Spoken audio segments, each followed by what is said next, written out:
It took until the middle of August, but I think we're finally at the point in the season where we can say the Guardians rotation has been stabilized. The Guardians offense, not so much.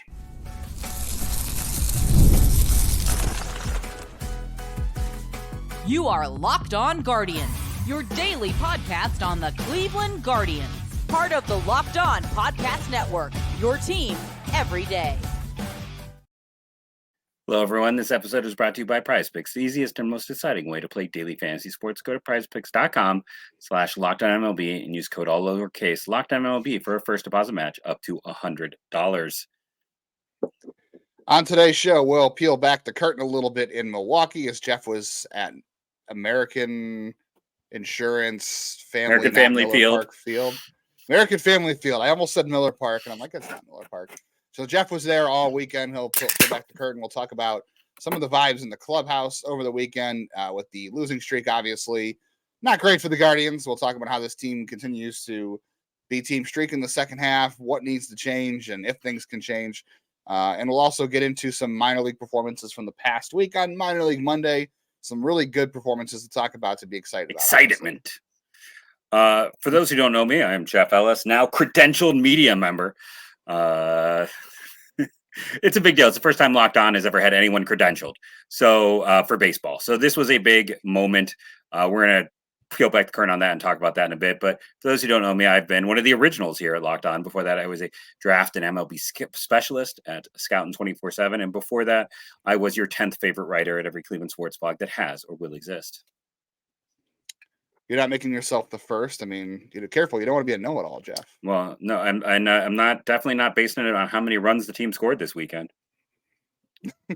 Yeah, apparently that's how it's been going.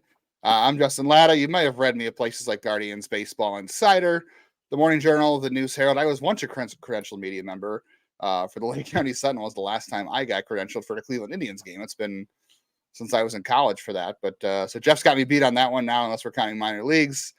Current contributor prospects live in here as well.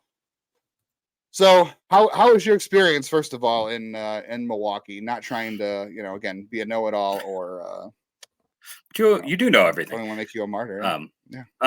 So here's first off, big credit to everyone in Milwaukee. It was a fantastic experience. I totally got lost on the first day, but I made it there at the end. Heard the end of Stephen Vogt got on the field. It was a cool experience. Inside I was like, I had to be chill on the outside. Inside I was like, I'm on the baseball field. I'm doing all the things as a kid I wanted to do that I never thought I'd get to do. And I know I'm not supposed to. I was literally told at one point I should take down a tweet that talked about me being excited for this opportunity because I wasn't being professional. And I was like, really? We're at that point of this? It's like, so Milwaukee, everyone was great. Everyone was helpful. I had no idea where I was going, what I was doing. So if there's anyone who's a Brewers fan or works at the stadium or is connected to anyone there, massive kudos to everyone there. They couldn't have made the experience any better for me. And big kudos because they let their bloggers in. They really have expanded it, and they've a lot of people. They just want to get as much talking about their team as they can, and they're bringing everyone in. So it's a very cool thing. A lot of places don't do that. That is not a dig on Cleveland, because when I was at IBI back in the day, they did allow IBI in. So it's not like Cleveland is telling the internet blogosphere to go shove. That's not what I'm talking about. But I do know other teams that have. So first off, I just want to thank Milwaukee and anyone associated. I also want to point out in the press box, this was pretty cool. You can see here, like when there's a foul ball and it puts a hole in the wall, this is what they do with it. I sat right in front of this. I sat 2 seats down from Paul Hoynes, and I've heard a lot of rumors about Paul throughout the years, and they are all not true. He's even nicer than all the rumors say.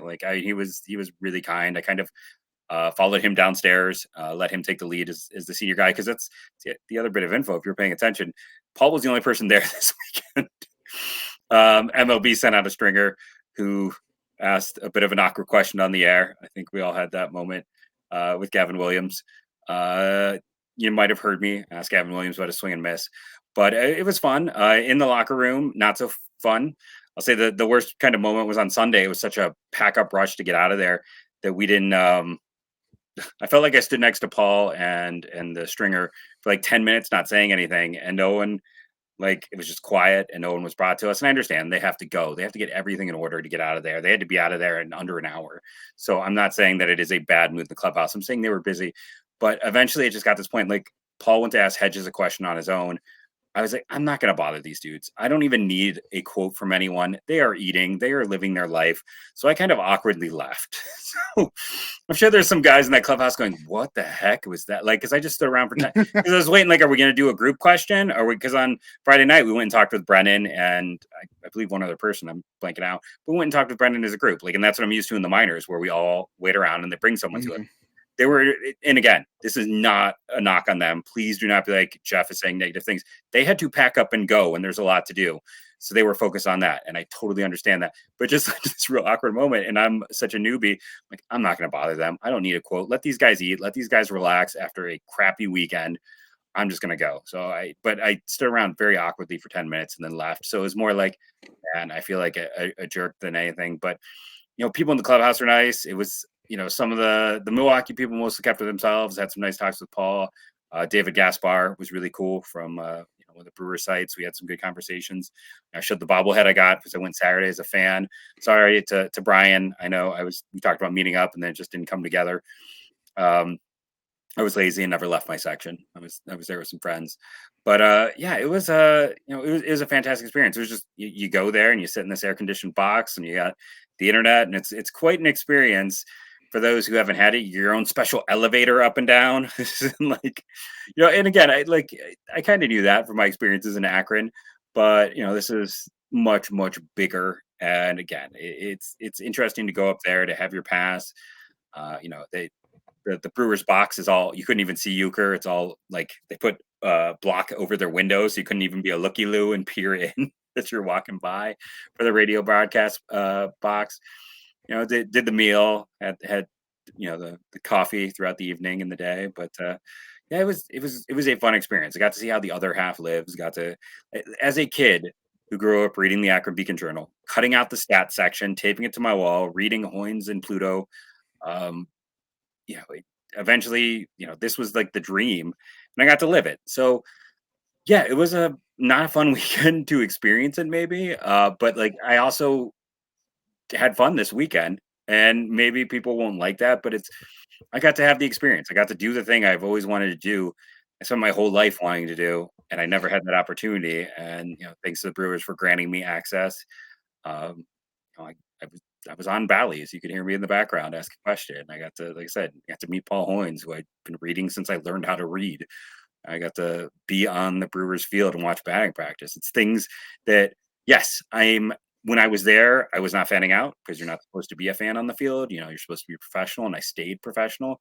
There were definitely some points, like when I thought Noel got thrown off first, I groaned a little, and there were other people who had more choice words than me, but it was just at that point, I think everyone was because there were a few other people there that ended up being like Cleveland-based people that I talked with, and they were not relating to the team too. I don't want anyone to think that. My only interactions with the team were with their PR guy, who was great, one of their PR people, and he just helped set up things. So that was my only interaction. Don't read between the lines with that.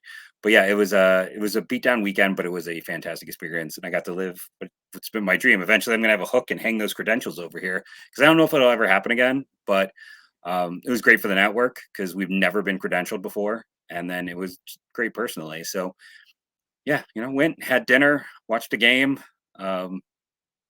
Was not how the way I wanted it to go. Got to meet some fun people, got to have some fun interactions, and got to experience those things. So instead of focusing on the negative, yes, we will talk about this series coming up. But that'd be more fun to do that, to pull back the curtain and discuss what would happen.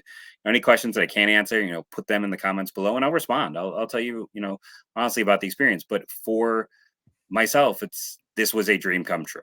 So I'm just still ecstatic about that. And hopefully I didn't make too much of an idiot of myself between my interactions with Paul or awkwardly leaving the locker room or anything like that. I think I was mostly invisible, which was my overall goal. My buddy Taylor Blake Ward told me to do the opposite. He was like, talk to people, try to get numbers, exchange. And that's why Taylor is in a much more advanced part of his career than I am in media. That's never going to be me. But again, Milwaukee top class, Cleveland top class, Paul Hoynes top class, and just thanks to everyone for that. Yeah, not a great weekend overall for the Guardians, but yeah, good for the network, good for Jeff, and I don't think you missed out on much anyway, because I have covered games in Cleveland before from Progressive Field, and I can tell you post game. I mean, it's been 11 years, but I know Zach says it all the time too, that post game press conferences are just out and garbage. Like the stuff you hear in the last 2 minutes on Bally's after the game is just all canned stuff. No one's really saying anything, and especially on a Sunday, it's rushed. Like you said, that's a getaway day. They're trying to do all that stuff. The last clubhouse interaction I had in Cleveland, the last two, I should say, I'm sorry, it was 2015. I was at the News Herald the last time I was there. And I got to talk to Tyler Holt for a story about him making it to the majors. He was like one of the first 100 captains to make it to the majors. So that was cool. And I asked the best Jose 10th round picks in franchise history. Yeah, that's saying something. Yikes. I like Tyler though. But I remember asking Jose if he would do one of those interviews, and he goes, "Nah, Blinglace." And that was 2015 before he really broke out. My previous experience, though, the one that had left a lasting scar on me, where I really haven't had any desire to go back since I left the News Herald, even though we probably could. I was trying. I don't know why, and I never told this story publicly. I've told it privately, but I was trying to interview Brett Myers. He had like one good start in 2013 out of like 10 terrible ones before they finally let go. And it was after Yan Gomes caught him for the first time. And I was like, oh, maybe he and Yan Gomes have this like rapport and he figured something out. Because that happens sometimes. Sometimes catchers work better with certain pitchers. So I was like, 100%. What was it about Gomes that, and I stood there waiting for him to talk. And he was like, yeah, I'll get back to you. And then like 10 minutes passed. And Brett Myers like was yelling, like saying, oh, I guess this guy's just going to camp out of my locker all afternoon. And he was like looking at me like he was going to strangle me. And I was like, all right, I think I'm going to go.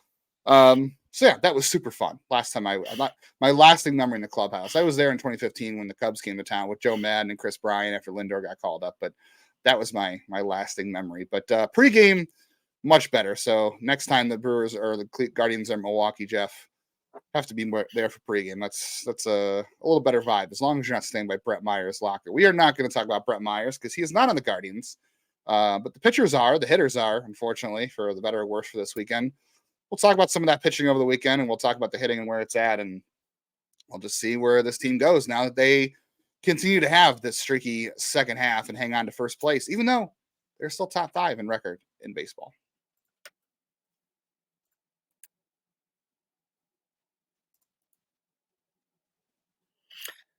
But first, let's talk about our good friends over at Prize Picks. You can now win 100 times your money on Prize Picks with as little as 4 correct picks. You can turn $10 into $1,000. Sign up today and get $50 instantly when you play 5. You don't even need to win to receive that 50. It's guaranteed. For instance, 1 Caleb passing yard gets you 1 win on Prize Picks every week in September. That's right. 1 yard gets you an automatic win every football weekend in September. 4 weeks of free wins. Don't miss this deal on Prize Picks because it's gone when September ends. Just don't wake you up when September ends. So if that sounds good to you, head over to Prize Picks today. Go to the app, use the website, use the promo code LOCKEDONMLB, all one word, all lowercase, for a first deposit match up to $100. That's code LOCKEDONMLB on Prize Picks for a first deposit match of up to $100 free money. Prize Picks, run your game.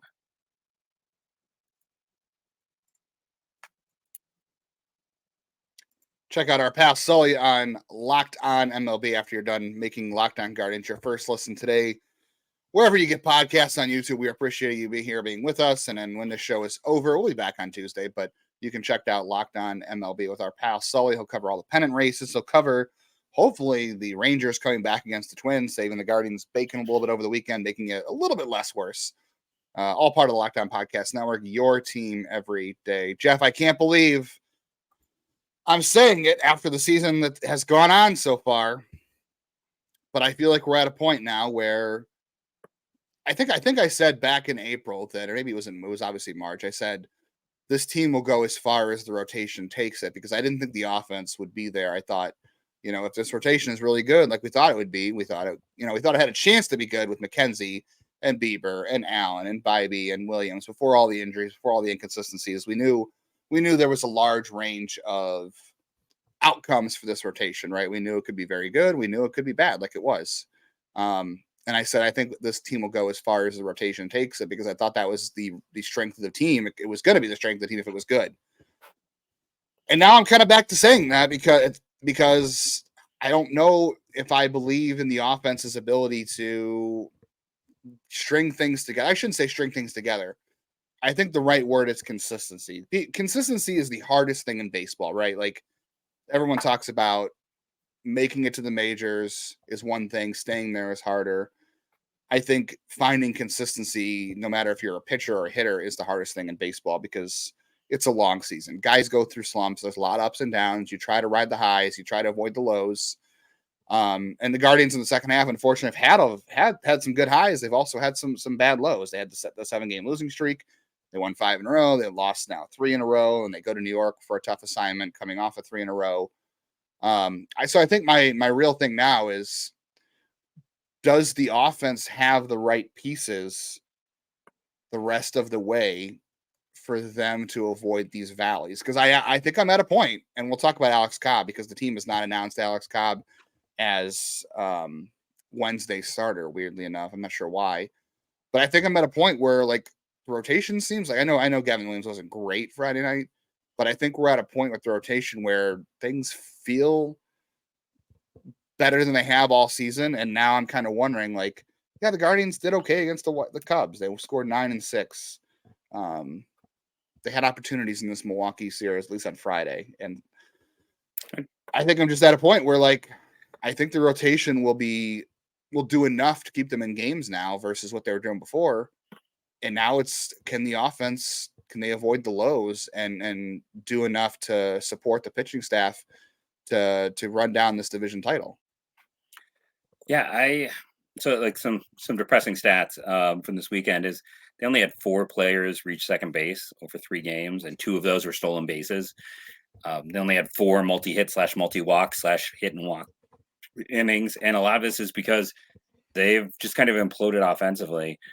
Naylor and Jose are doing their thing still. Noel, the one upside to the new approach to Noel is they tried to bust him inside and hit him twice. And, as long as that's not hurting him, then, hey, he got on base. Like, if they're not going to have the command, because the nice thing about Noel's power, and people accuse me of being super negative with him, and I understand, I'm a doubting Thomas. I'll take it back to my years growing up as a little one, what they'd call me. But it's like, the profile doesn't always scream success, but when you do make a mistake to Noel, ball go far. So guys are trying to bust him inside too much and might end up hitting him. And as long as, again, it's not hurting, then that might be a way for him to find that enough production in another way to maintain being a starter.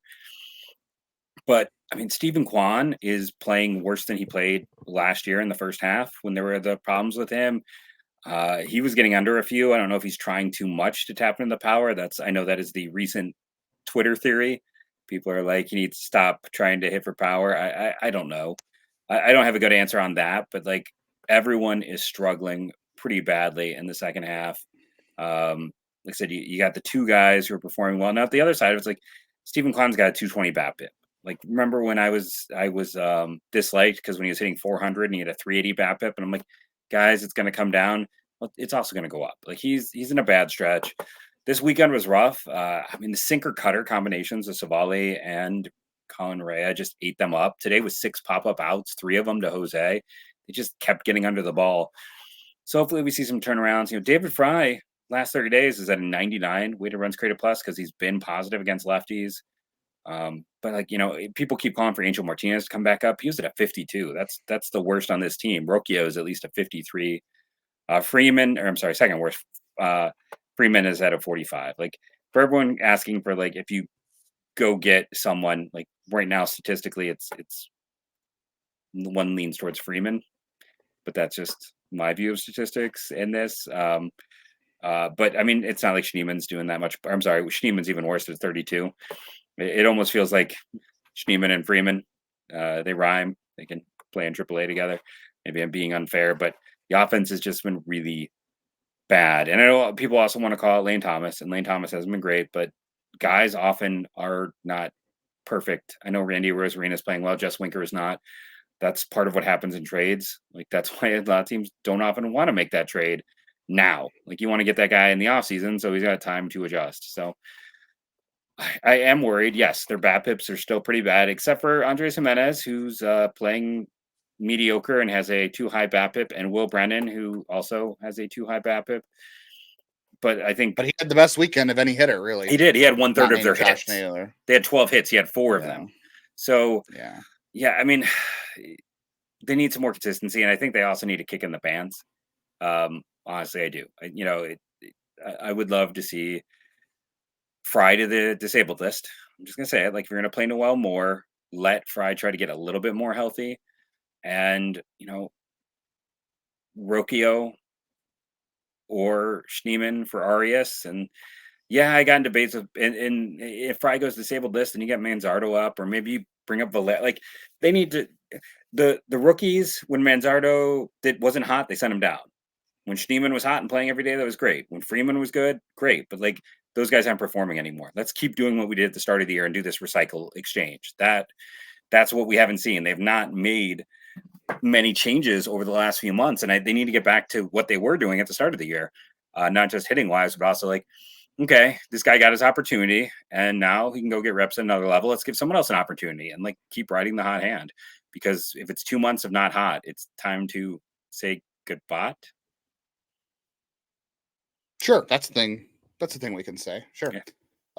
We'll get into more of the offense, some changes, and just whether or not there are changes to be made. If it's the right move, if it's making a change for the sake of making a change, if it's a panic move, we'll discuss some of those things. We're also going to discuss some minor league performances over the weekend that definitely on Sunday and over the weekend in general that we're worth getting excited about, which is always a good thing.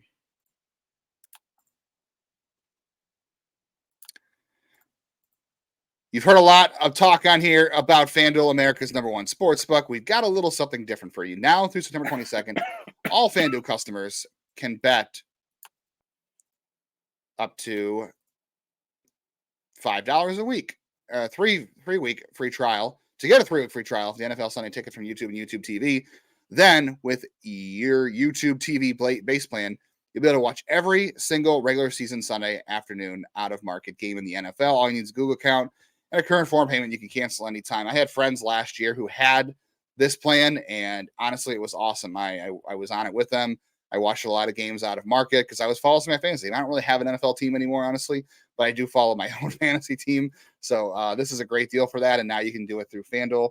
So also looking at FanDuel right now as well for some bets, and right now, Emmanuel Clase, 4th best odds in the Cy Young Award in the American League. How about that? That's a fun one. The Guardians still odds-on favorites to win this division despite their recent situation. But that's okay. It's still looking pretty good. Class A is behind Skubal, Burns, and Gilbert, by the way, in the odds. So that's a lot of fun right there. Other things you can do on FanDuel, lots of fun. Just visit FanDuel.com/lockdown to download America's #1 sportsbook. And of course, you can catch the Guardians in action on your SiriusXM app all week long. When they get to New York, just search Guardians to listen to the action in New York. Quickly back to the offense before we get into some minor league stuff and this whole rotation thing in New York as well. Yeah, guys definitely struggle, like Lane Thomas for sure. Guys struggle after getting traded all the time. I know Randy Rosarena had like a four strikeout weekend or a 4 strikeout game over the weekend or something. That's going to happen. It's unfortunate. And we don't know how he's going to rebound because he's not a guy who's got a long track record of success. So I think there's a lot of unknown there and how that's going to go. I think hard for him to be any worse, honestly. That's the thing that's the positive maybe you can take because it's hard for him to be any worse. And he's still taking some pitches, so maybe he'll draw some walks. I think there's a little passivity there. But it takes guys time to get comfortable and settled in and again, it's one of those catch-22s. Do you play him against everybody to try to help him get out of it, or do you try to play him against lefties only to try to maximize his skill set, all that kind of stuff? Yeah, Daniel Sheeman was a great story early on. He's the one I think for sure you need to consider a change for because there are other guys in the minors who can help you, whether it's, maybe it's Valera, maybe it's Manzardo. Manzardo is a weird one, right? Like he had such a small run up here when he was up early on, and after he struggled, he was back down. He hasn't been back since. I know he's not really on a hot streak right now in AAA, His numbers against lefties have improved this year, so that's good. Surprising. I don't know how sustainable that is because those can be very small, random samples, so it's hard to trust how reliable that can be.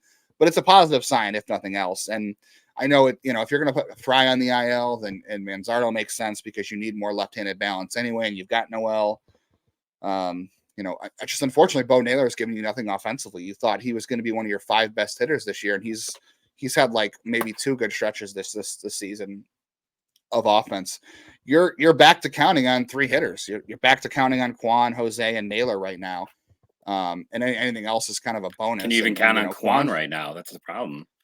Yeah, he's going through it right now. Look, guys have these stretches. Like I'm not worried about Kwan. I'm not worried about anything about Jose and Josh. Those are your guys that I think are trustworthy. They're going to come through, but you can't count on them to come through every time. This is the problem is when those guys slump and nobody else is helping you. This is what leads to these streaks. And they've got to find their way out of it. I think, they're going through it right now. You hope that, whoever gets hottest in the playoffs, again, nobody thought Arizona and Texas were the teams to beat in the playoffs last year. Like Texas and Arizona, it came together late for them. Texas had a lot of injuries. They had a great lineup, no doubt, but they had a lot of injuries. No one knew if their pitching was going to hold up. Arizona's bullpen was short. They had a great rotation, but it came together at the right time. Took the Dodgers big 2 poop in the bed. Yeah, they were terrible in the first round. So, I'm not saying that you should just rely and hope for random variance because that's not a good strategy. But this team, to me, has played well enough this season to believe that they're still the team that was good in the first half. They've been 25 games over 500 twice this season. I think even more than that at one point. They've had the best record in the league as recently as this month. They're only a game back of that recently right as now. a week ago. And I know a lot of that's built on how good they were in the first half. I still think that team exists, but they have to find the right pattern. They have to find the right group.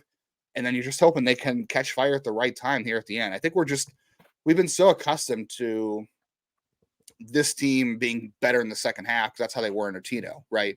And in a vote, they were on fire in the first half. And now the rotation finally looks like it's in good shape. I think Gavin Williams, it was a bad start. I don't think I'm going to read you into heard that it too here much. It was a bad start. Justin just said that Vogt is the next Manny Acta.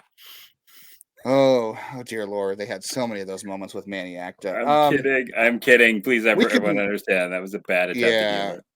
Do you want to get into more of the roster now and save the minor league stuff for tomorrow, or because we're already running out of time here? We can still. I think I already had my chance to talk about roster. Why don't you take? You can refute what I said.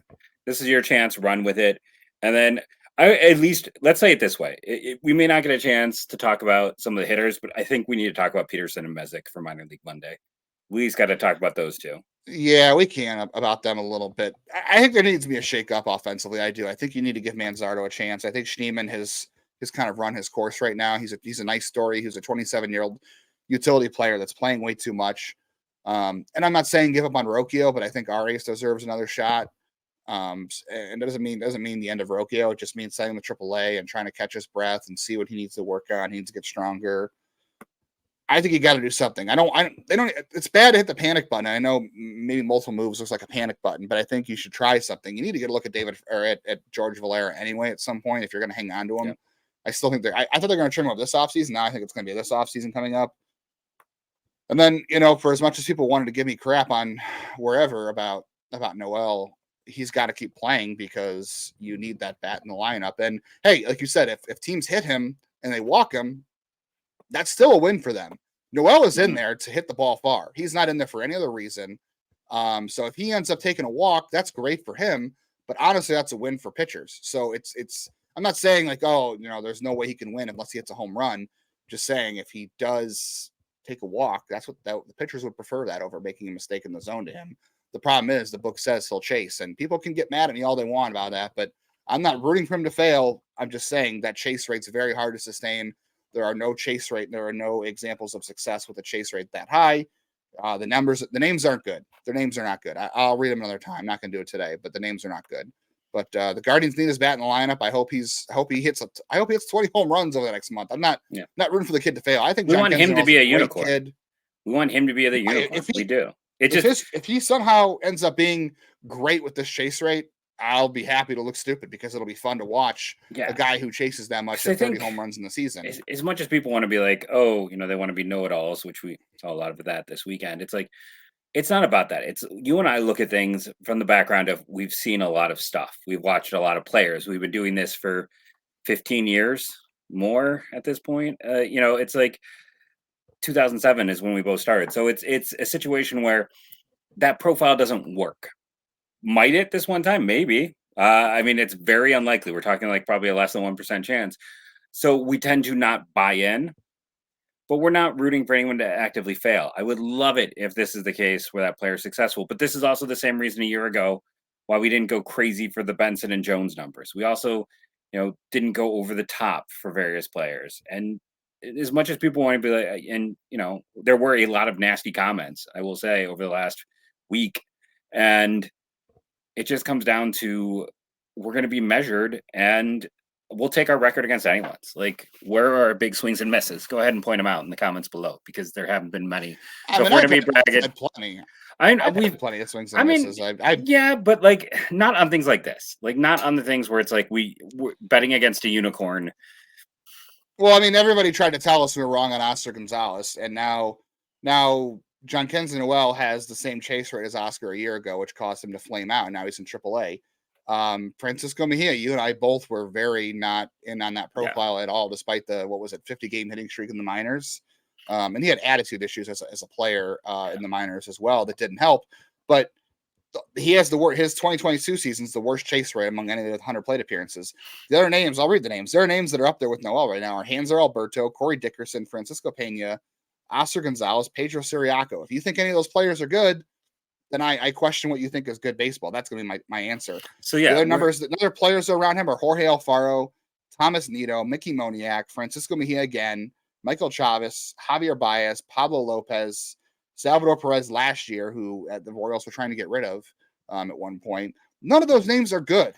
Salvador Perez is like the one guy on that list, and that was Pablo Sandoval with Boston. He was a disaster when he got to Boston. Salvador Perez and Eddie Rosario, like the only guys in this range that have made it work. So it would be rare if he did, and I'm not saying he can't. It's just unlikely, and we're going based off of track record here. The one guy who has kind of made it work with a ridiculous chase rate over the last Sal. It was contact, but it's like even a more ridiculous chase rate might be Pablo Sandoval. Like that might be the guy that was the unicorn. So maybe it is. It's just you and I don't bet on long shots. That's just how it is. We gladly will be wrong. The Guardians do love unicorns. I mean, yeah, they do. In 2015, when Pablo Sandoval had a chase rate as bad as Noel's, in 2015, his WRC plus was 76. He was cooked by then. That was the end for him, except for his one swan song in San Francisco. So we and multiple things can be true at the same time. Like we don't expect it to continue, but we also say play him every day and hopefully make us eat our words. We want to be wrong. I mean, they don't have any other choice. He has to be in the lineup every day at this point. So let him go. Because you might run into a home run, a pitcher might make a mistake, and it's a game changer. He is one of the few guys in the lineup that, I mean, it's him and Naylor and Jose. If you make a mistake to them, they're going to make you pay, and they need that somewhere down in the lineup. And that can be good too, because pitchers can be more tense. They can be more afraid of making a mistake, and it causes them to make the mistake or cause them to walk them or hit them, and maybe somebody else behind them can come through. But I mean, putting him on base over the home run is still a win for the pitcher, but they got to have somebody behind him come through, and that's going to have to be Rocchio, Arias, Schneemann, Freeman, Naylor, Fry, not Fry, because he doesn't hit that low usually unless he's pinch hitting, but one of those guys is going to have to come through, but or Manzardo, I don't know. They have to figure out a way in the bottom of the order. We're running long, but honestly, who cares at this point? Minor League Monday. Let's talk a little bit about some of the pitchers today. We'll talk about hitters tomorrow. So Parker Messick at AA, it's incredible right now. He had a 8 strikeout, no walk performance over the weekend. I believe Friday or Saturday. His ERA in AA is lower than it was in high A. His FIP is lower. 199. He's striking more guys out. 199. Yeah, he's striking more guys out. He's walking less guys. Like he has somehow gotten better at AA. The stuff hasn't really changed.